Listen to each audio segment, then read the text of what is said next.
morning Newsline is brought to you by the Barbados Tourism Marketing, Inc.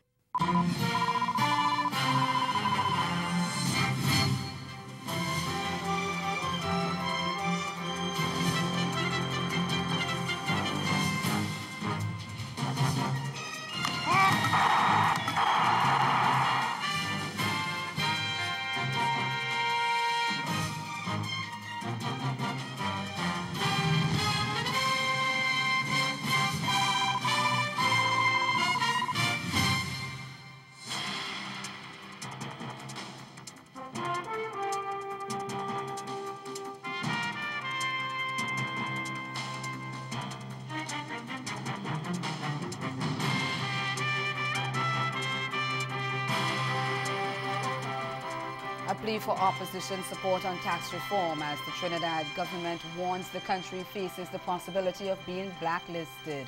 That's our top story in Caribbean Newsline for Monday, November 5th. From the CMC News Center in Bridgetown, I'm Nicole Best. Good evening.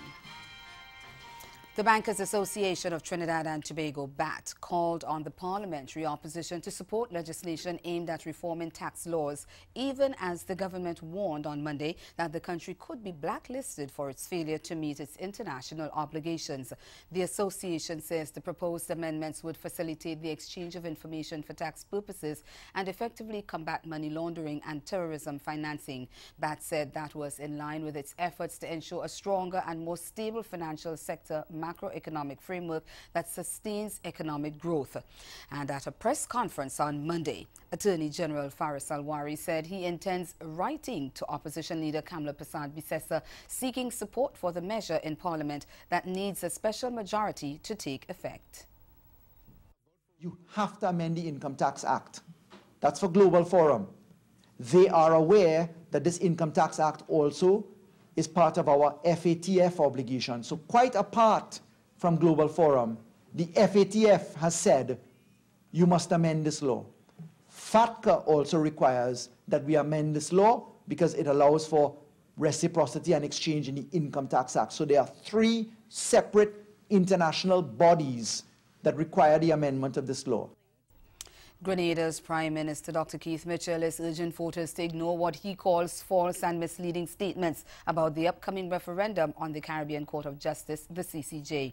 In less than 24 hours, Grenadians will go to the polls to vote on whether to keep the Privy Council as the country's final appeal court or to accede to the CCJ. Recent postings on social media from people opposed to the vote claim the referendum is aimed at making widespread amendments to the Grenada Constitution. Mitchell denies the assertion. It is rather unfortunate, therefore, that as we approach this crucial milestone in our history as a nation, the gravity of the moment is being distorted with misinformation, particularly on social media. I urge all of you citizens not to be swayed by rumors that are intended to sow confusion and doubt. The main opposition, National Democratic Congress, which initially supported the move, is now urging the population to vote no on Tuesday, with the party's interim leader Joseph Andel saying the new position has been taken because members were dissatisfied with the process. But in a radio and television broadcast on the weekend, Prime Minister Mitchell said the issue goes beyond the current generation and transcends political, social and religious allegiance. By joining the CCJ, we'll also get the opportunity to fix some of the problems that have been identified in the lower courts. After generations of being associated with the Privy Council, none of these problems have been addressed. What we have now is a golden opportunity to bring about real change. Staying in St. George's, the Grenada Union of Teachers, the GUT, says it's pleased with the response by teachers to its call to stay away from work on Monday, even as the Grenada government urged teachers not to proceed with the planned industrial action. GUT President Lydon Lewis says the teachers complied with the request to stay home to think about the government's 2% offer for pensions and gratuities. In a statement Monday afternoon, Lewis said A study of the impact of the action shows that approximately 98% of teachers stayed off the job, and the few that reported had to return home because they were too few to do any work. Lewis says government had not communicated with the union since the announcement of the industrial action last weekend.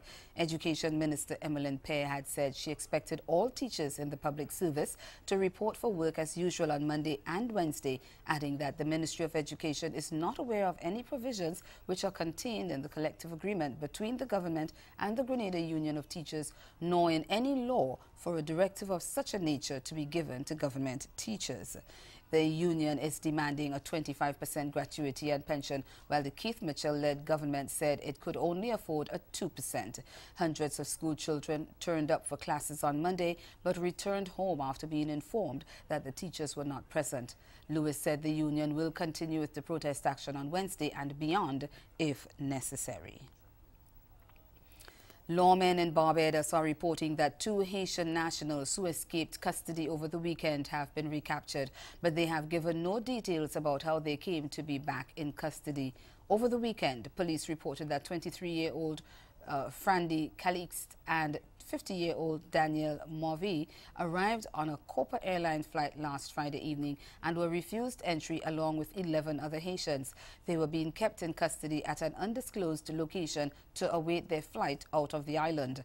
But when a security check was made around 1:50 a.m. on Saturday, the 2 men were discovered missing. Authorities say they were recaptured on Sunday evening but did not say where.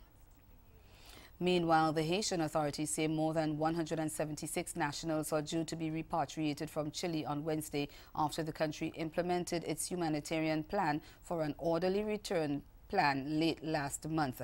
They said the plan is intended for the voluntary return of Haitians living in Chile who have failed to settle in the country because they cannot master the language, get used to the climate, or find a job. So far, nearly 1,000 Haitians have registered in order to benefit from a free return to Haiti. Meantime, over in Guyana, the second of 3 prisoners who escaped from the Lusignan holding bay last month is now back in police custody. Officials say Dexroy Pollard was recaptured by a public-spirited citizen on the west bank of Demerara. Travis Chase of HGP Nightly News has the details. Residents told police that Pollard wore a disguise, but because he was a stranger to the neighborhood, he was held by the residents. Murder-accused Travis Evans of Seafield Sapphire was the first to be recaptured. He was nabbed by police at the Linden-Sosdyke Junction on October 19. Sadish Dayal, 23, who was remanded for break-and-enter and larceny and escape from custody, remains on the run. Kobina Stevens and Paul Goraya, who escaped from the Camp Street prison and the Lusignan prison over a year now, remain on the run also. Staying in Georgetown, the Guyana government says it has taken control of the Berbice Bridge in the interest of public safety amid attempts by the company operating the facility to implement a hefty increase in the toll paid by motorists and other users. The government and the Berbice River Bridge Company were at loggerheads over a unilateral decision by the company to announce an increase starting later this month. Last month, the government said it would not sanction the increases. In a statement on Monday, Public Infrastructure Minister David Patterson said the David Granger administration had agreed that the functions of the concessionaire to maintain and operate the bridge shall be exercised by the government of Guyana as of the 5th of November 2018 until the date the minister specifies by notice of the cessation of the threat to public safety. We will do everything in our power to alleviate the disruption to the public and maintain a smooth transition during this period. The truth is, too many of our citizens, particularly the citizens of Berbice, depend on the smooth operation of this bridge. We therefore, as a government, cannot entertain anything that will jeopardize this smooth operation.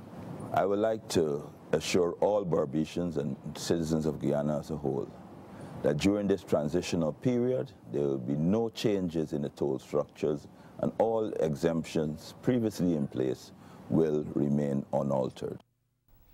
The BRB had announced that effective November 12th, there would be a significant increase in the toll after indicating that it had no other alternative. Chief Executive Officer of the company, Dr. Surendra Prasad, said the company had accumulated losses in excess of 2.8 billion Guyana dollars. He said BRB had never paid dividends to its ordinary shareholders and is now in default of obligations to its numerous stakeholders, including the National Insurance Scheme. If the government had allowed the new toll to take effect, many buses would have had to pay 8,040 Guyana dollars to cross the bridge. Small trucks would have had to pay $14,600, medium trucks $27,720, large trucks $49,600, and freight $1,680 Guyana dollars. Coming up in Caribbean Newsline, 2 Caribbean countries warned of a worsening drought situation. Stay with us. There's more news after the break. It's one of the most anticipated events of the year. November 4, get ready for Latin Festival at Friggy Baylon starting at 3 p.m. Featuring out of Puerto Rico, Sun Divas. Out of Sweet Sugar Sully St. Kitts, DJ Elvis. From Jamaica, Romaine Virgo. And out of Dominican Republic, El Alpha El Jefe. Get your tickets now at Cajola Cristal Limited, online at latinfestival.net. Avalon Lab in the Sands Complex for only $35 EC until October 28 and $55 after. At Uncle Fats, you can get your VIP tickets for only $320 EC until October 15 and $350 after. Limited amount available. Save the date, November 4. Get ready for Latin Fiesta. Sponsored by Cajola Cristata, Hobson Enterprise, St. Kitts Marriott Resort, Caribbean Cinemas, Stag, and Mojitos La Casa de Albano. Preview. Preview. Preview.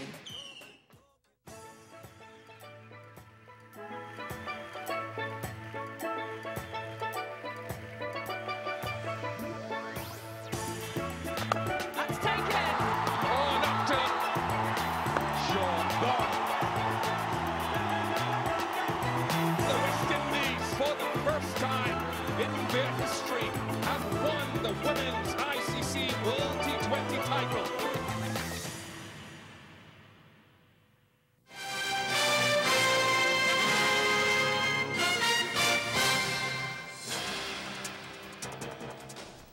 St. Lucia and the Bahamas are being warned of a worsening drought situation. The Caribbean Drought and Precipitation Monitoring Network says while some parts of the region have been receiving below normal rainfall in the past few months, there are concerns for short-term drought situations only in those countries. In its latest Caribbean Drought Bulletin, it says the concern is that the situation there could impact streams, small rivers and crop performance by the end of January next year. It's therefore recommending that water resources be monitored in these 2 countries.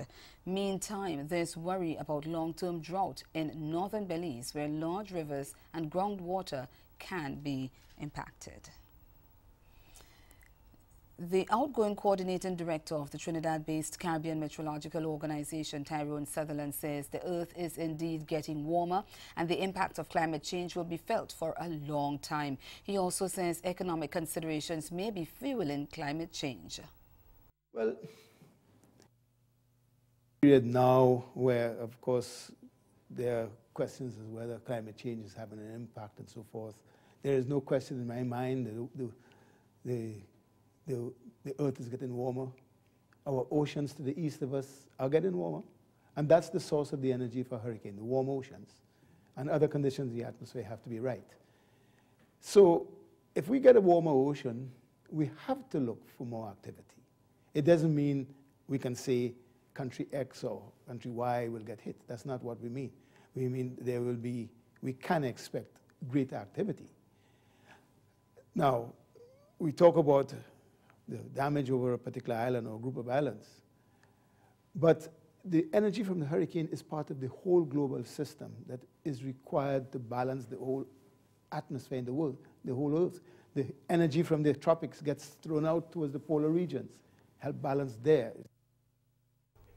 He dismisses suggestions that climate change is fake and agrees with what he describes genuine, honest scientists that the Earth is indeed getting hotter.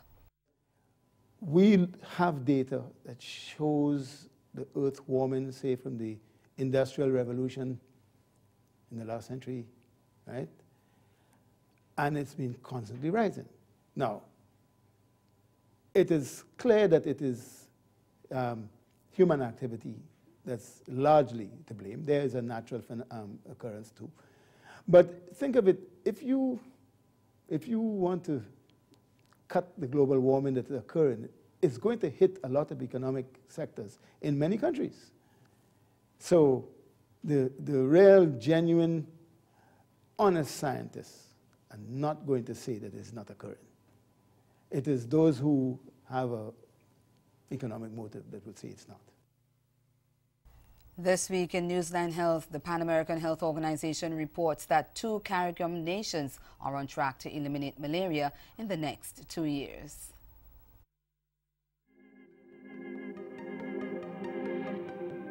On the eve of Malaria Day in the Americas, that's recognized on November 6, the Pan American Health Organization, PAHO, is reporting that 7 countries in the Americas are potentially on their way to eliminating the disease by 2020.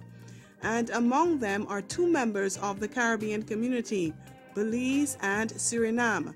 And when Malaria Day in the Americas rolls around on Tuesday, Suriname's Ministry of Health's malaria program will be among the 2018 Malaria Champion of the Americas awardees for its efforts towards the elimination of the disease and prevention of its reemergence.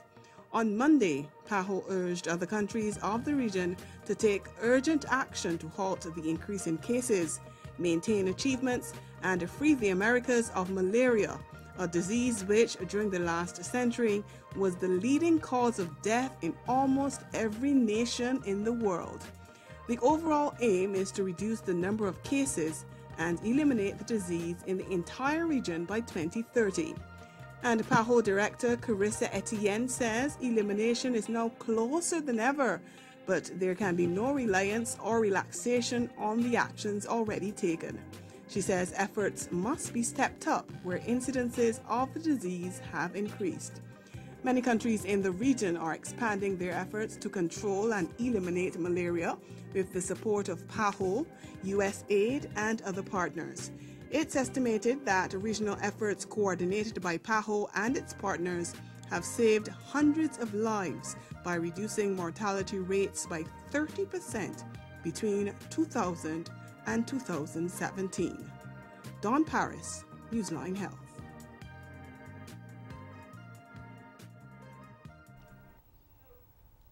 And ahead in Newsline Sport, West Indies lose the opening match of the T20 series against India. Stay with us. Sport is next.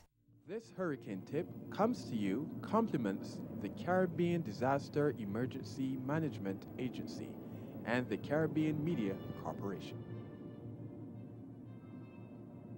Be prepared. Remain dressed with shoes in the event that the evacuation is required.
Barbados.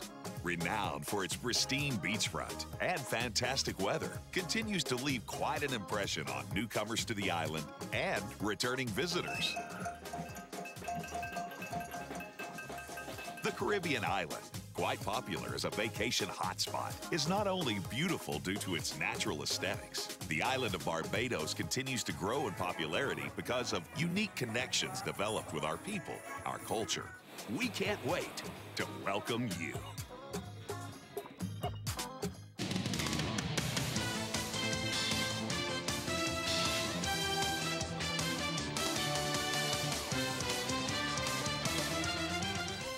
The lack of runs courtesy another baton implosion proved the West Indies' downfall as they slipped to a 5-wicket defeat to India in the opening T20 International on Sunday. Defending an inadequate 109 at Eden Gardens, West Indies were in the contest after reducing the host to 45 for 4 in the 8th over as debutant fast bowler O'Shea Thomas produced a fiery spell to unsettle the top order. All-rounder Fabian Allen on debut top scored with 27 from 20 deliveries and was the only one to pass 20.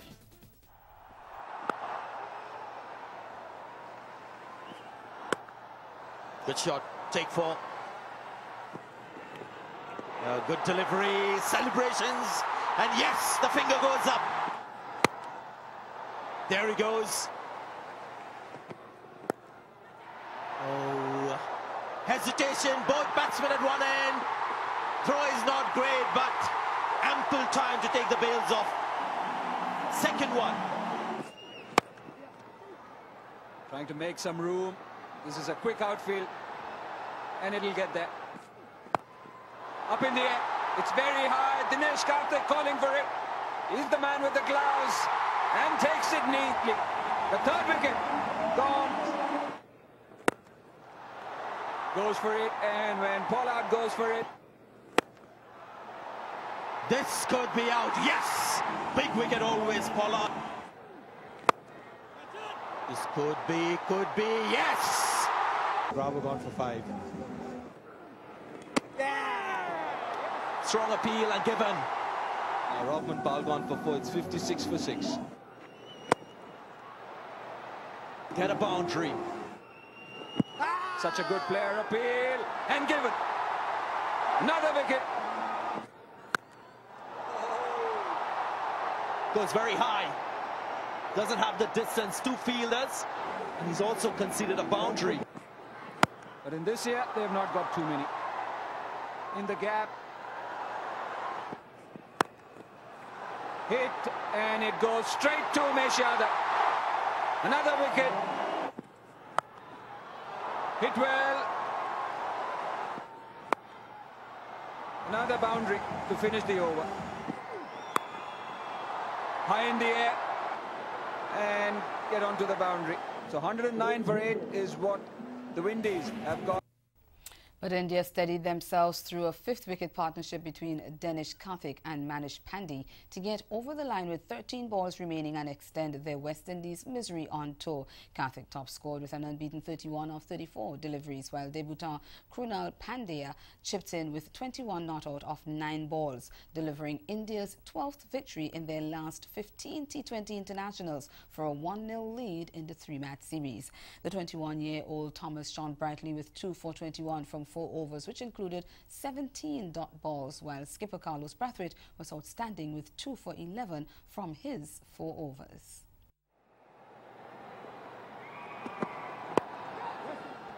There's no doubt that he's got ability, but it's about exposing him as he matures as a cricketer.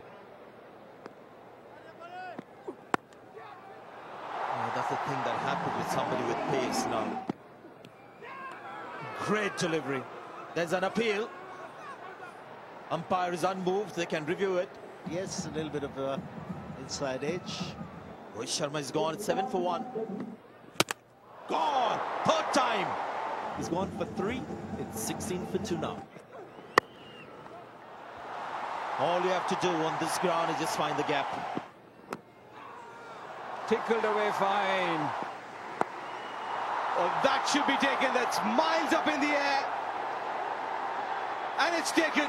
Darren Bravo, good catch. 35 for 3. Straight to the man. It was Darren Bravo once again. See, difficult. But he's on a 6. Is it in the gap? Yes, it is. Another boundary. Glorious shot. Catch it! Another. They've got the 5th. It's the important wicket of Manish Pandey. Flicked nicely. Flicked very, very nicely. Is that it? Punched it over covers, and those are the winning runs from the blade of Krunal Pandya. India take the first T20.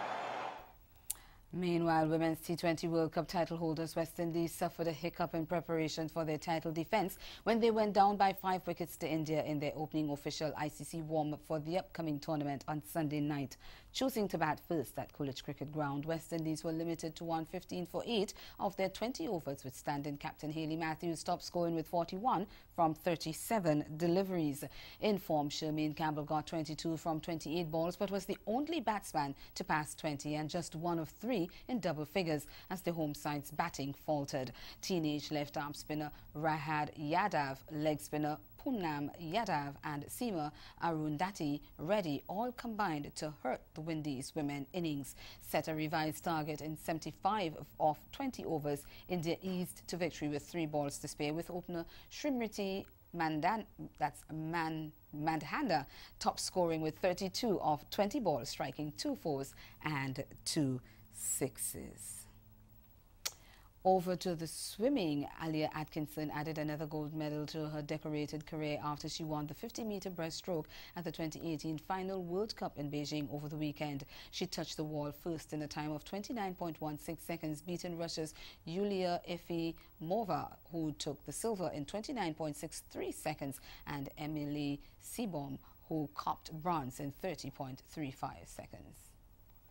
And that's the sport. Stay with us. We'll be right back.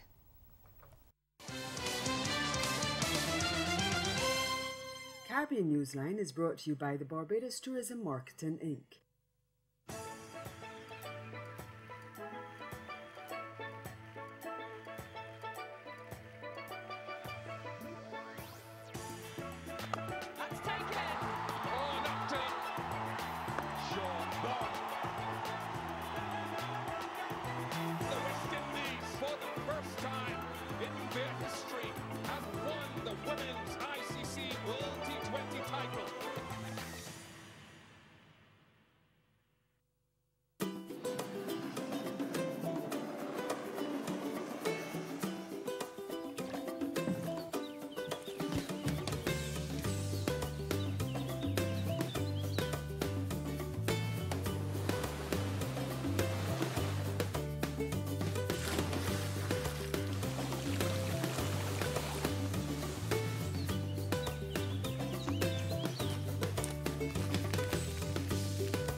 We didn't know that we would be doing this again, you know, but look, we are here.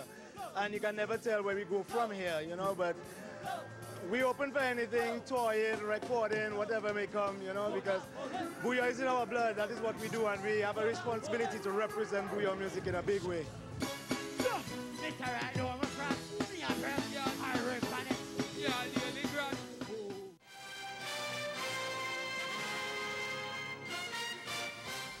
Again, the major developments of this day, the Bankers Association of Trinidad and Tobago call on the opposition to support legislation aimed at reforming tax laws as government warns the country could be blacklisted for its failure to meet its international obligations. And in sport, West Indies slipped to a 5-wicket defeat to India in the opening game of their T20 match international series. That's Caribbean Newsline. For news and sport around the clock, subscribe to CondaNews.com. We'll be back here again tomorrow, but until then, do have yourselves a good night.